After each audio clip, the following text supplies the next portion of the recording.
अग्नि पुराण के अनुसार शनि ग्रह से मुक्ति के लिए मूल नक्षत्र युक्त शनिवार से आरंभ करके 7 शनिवार शनिदेव की पूजा करनी चाहिए और व्रत करना चाहिए। व्रत कथा। एक समय स्वर्गलोक में सबसे बड़ा कौन के प्रश्न पर 9 ग्रहों में वाद विवाद हो गया।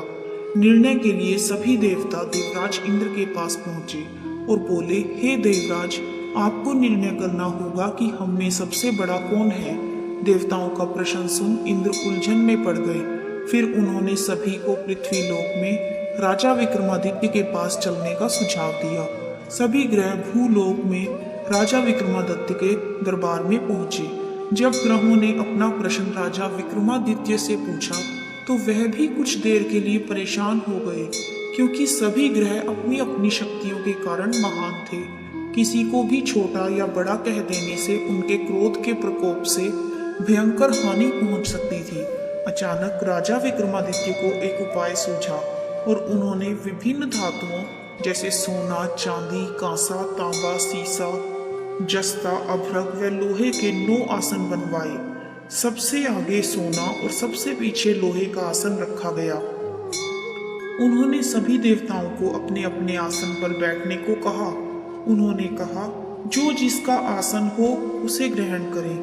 जिसका आसन पहले होगा वह सबसे बड़ा तथा जिसका बाद में वह सबसे छोटा होगा।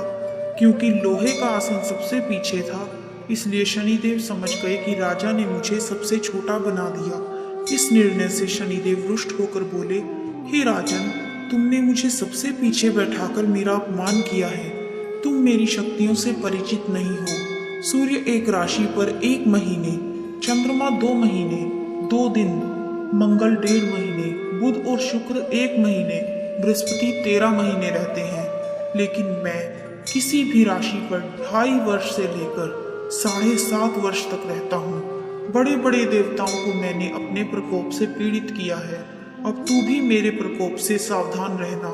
इस पर राजा विक्रमादित्य बोले, जो कुछ मेरे भाग्य में होगा देखा जाएगा। इसके बाद अन्य ग्रहों के देवता तो प्रसन्नता के साथ चले गए, परंतु शनिदेव बड़े क्रोध के साथ वहां से विदा हुए। कुछ समय बाद राजा विक्रमादित्य पर साढ़सती की दशा आई तो शनिदेव ने घोड़े के व्यापारी का रूप धारण किया और बहुत से घोड़ों के साथ विक्रमादित्य की नगर में पहुंच गए। राजा विक्रमादित्य उन घोड़ों को देखकर एक अच्छे से घोड़े को अपनी सवारी के लिए चुनकर उस पर चढ़ गए। राजा जैसे ही उस घोड़े पर सवार हुए, वह बिजली की गति से दौड़ पड़ा। तेजी से दौड़ता हुआ घोड़ा राजा को दूर एक जंगल में ले गया और फिर वहां राजा को गिराकर गायब हो गया। राजा अपने नगर लौटने के लिए जंगल में भटकने लगा, पर उसे कोई रास्ता नहीं मिला।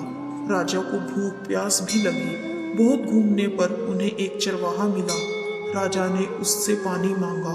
पानी पीकर राजा ने उस चरवाहे को अपनी अंगूठी दे दी और उससे रास्ता पूछकर जंगल से निकलकर पास के नगर में चल दिया। नगर पहुंचकर राजा एक सेठ की दुकान पर बैठ गए। राजा के कुछ देर दुकान पर बैठने से सेठ की बहुत बिक्री हुई। सेठ ने राजा को भाग्यवान समझा और उसे अपने घर भोजन पर ले गया। सेठ के घर में सोने का हार खूंटी पर लटका हुआ था। राजा को उस कमरे में छोड़कर सेठ कुछ देर के लिए बाहर चला गया। तभी एक आश्चर्यजनक घटना घटी। राजा के देखते देखते खूंटी सोने के उस हार को निगल गई। सेठ ने जब हार गायब देखा तो उसने चोरी का संदेह राजा पर किया और अपने नौकरों से कहा कि इस परदेसी को रस्सियों से बांधकर नगर के राजा के पास ले जाओ। राजा ने विक्रमादित्य से हार के बारे में पूछा तो उन्होंने बताया कि खूंटी ने हार को निगल लिया।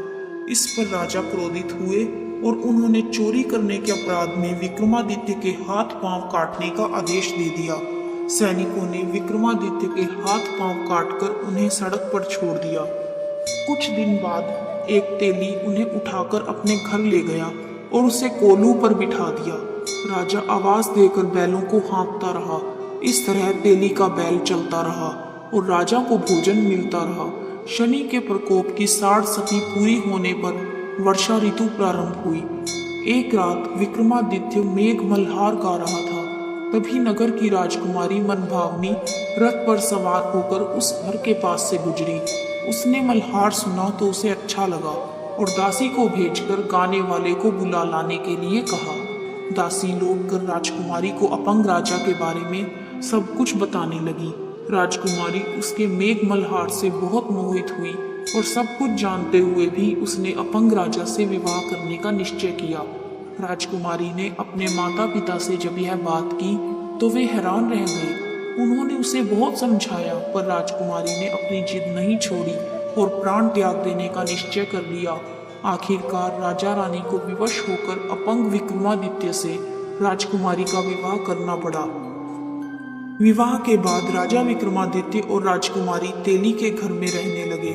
उसी रात स्वप्न में शनिदेव ने राजा से कहा, राजा, तुमने मेरा प्रकोप देख लिया, मैंने तुम्हें अपने अपमान का दंड दिया है। राजा ने शनिदेव से क्षमा करने को कहा और प्रार्थना की, हे शनिदेव, आपने जितना दुख मुझे दिया है अन्य किसी को ना देना।